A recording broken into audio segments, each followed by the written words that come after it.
नमस्ते दोस्तों। आज राज्य सरकार की योजनाएं पढ़ेंगे।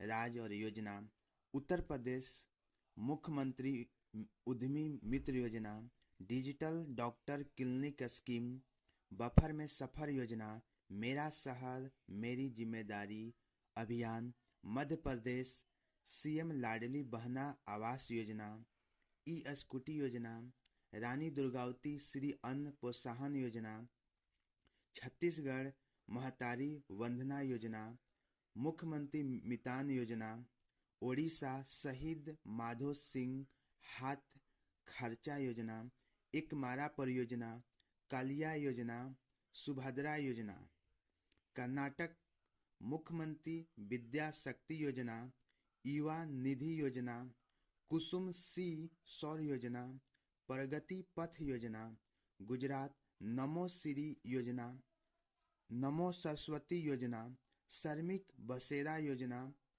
सुहानी योजना।